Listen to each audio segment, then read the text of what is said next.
어쩌면 이미 한국에 팬이 많아서 나 이 작가 아는데 하시는 분들 많을 거예요.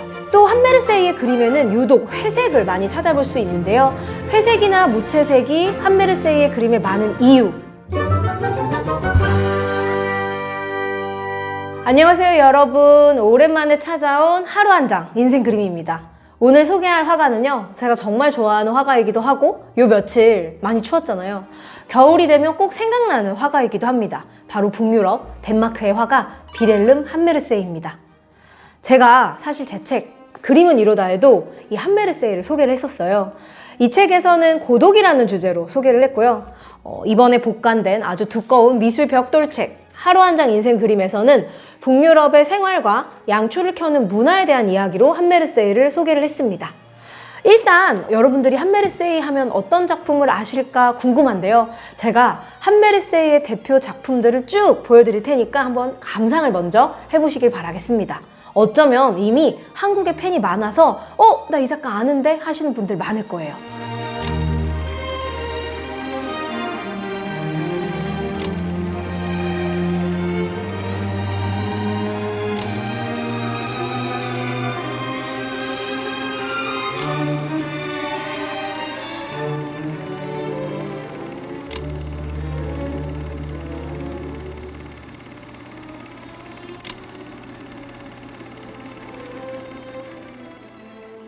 한메르세이는 늘 비슷한 실내 풍경을 그렸습니다.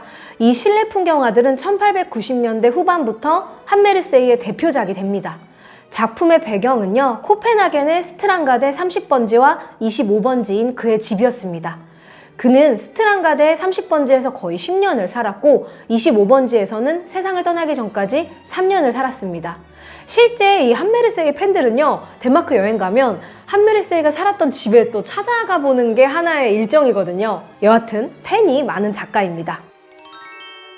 한메르세이가 코펜하겐에 있는 자신의 집안 풍경의 각도를 조금씩 바꿔서 부인이나 동생을 그린 그림은 무려 60점이 넘습니다. 그는 자신의 집을 수차례 묘사했지만 모두 조금씩 다릅니다. 햇빛에 비친 집안, 그림자가 비친 벽과 바닥들이 섬세하게 모든 작품에서 달라서요, 기묘한 기분마저 듭니다. 마치 하나의 카메라를 삼각대에 세워두고 시간에 따라 조금씩 각도를 틀어 사진을 찍는 듯한 그런 기분이 들죠. 한메르세이가 그린 대부분의 작품에는요, 자신의 누이였던 안나, 부인이었던 이다, 또는 처남이자 화가 동료였던 페테르가 혼자 자주 등장합니다. 하지만 저는 이 책에 한메르세이가 남긴 단체 초상화를 소개를 했어요. 바로 이 작품, 5 남자의 초상화인데요. 이 작품에는 여러 명의 남자가 양초를 켠 실내에 오도컨이 앉아 있습니다. 바로 한메르세이의 동생인 스벤트, 친구이자 건축가였던 토르발트 빈데스빌, 미술사가 칼 마드센, 화가 옌스 페르디난드 빌룸젠과 칼 흡소에입니다. 남자들이 모인 저녁의 티타임이라고 하면 좀 딱딱해 보이기 마련인데 그들을 감싸주는 양초가 있어서 분위기가 단란해 보입니다. 화가를 바라보는 3명의 예술가의 눈빛이 너무 진지해서 보다 보면 좀 부담스러워서 피하고 싶다라는 생각도 드는데요. 이 그림 속에서 한메르세이는 양초를 상당히 중요한 환기를 시켜주는 요소로 사용을 했어요. 또 한메르세이의 그림에는 유독 회색을 많이 찾아볼 수 있는데요. 회색이나 무채색이 한메르세이의 그림에 많은 이유. 이 이유는 바로 그가 좋아했던 화법이 그리자이유이기 때문입니다. 그리자이유는 회색조의 색채만을 사용해 명암과 농담으로 그리는 화법인데요.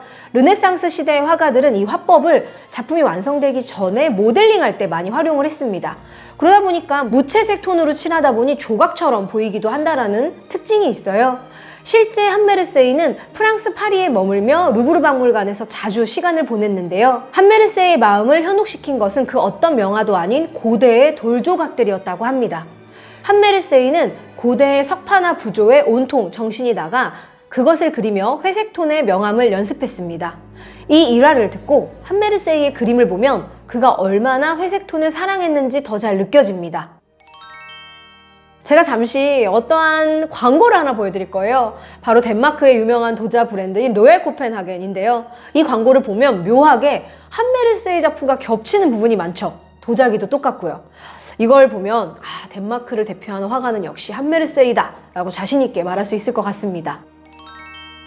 나는 그의 작품과 내면의 대화를 나누는 것을 멈춘 적이 없다.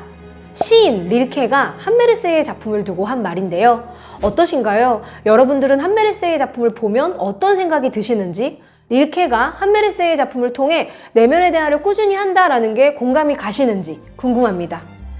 한메르세이가 세상을 떠난 후 한동안은 그를 기억하는 사람이 많지는 않았습니다.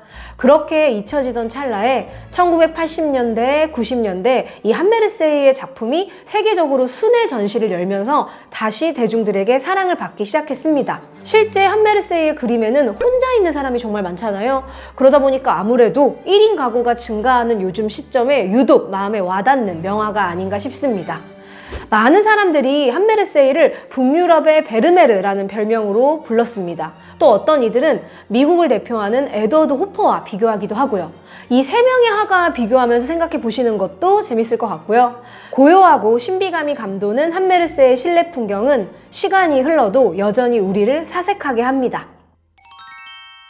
한 가지 반가운 사실 알려드릴게요. 올 3월부터 여름까지 한국에, 서울에, 스웨덴의 스톡홀름 국립미술관의 전시 작품들이 옵니다. 소장품들이 오는데요. 바로 마이아트 뮤지엄입니다. 아직 광고나 홍보는 적극적으로 시작하지 않았지만 이 전시에는 제가 정말 좋아해서 책도 쓴 칼 라르손, 스웨덴의 국민화가죠. 칼 라르손의 작품이 국내 최초로 오고요. 오늘 제가 설명드린 한메르세이 작품도 옵니다. 그럼 올 봄부터 여름까지 여러분들은 북유럽의 화가들을 또 만나볼 수 있겠죠? 이 영상을 통해 한메르세이가 궁금하신 분들은 제 책 하루 한 잔 인생 그림을 살펴보시고요. 오늘 영상을 통해 한메르세이에 대해 다 아셨으니 전시 때 작품이 오면 반갑게 만나러 가면 좋을 것 같습니다. 그럼 오늘은 여기까지.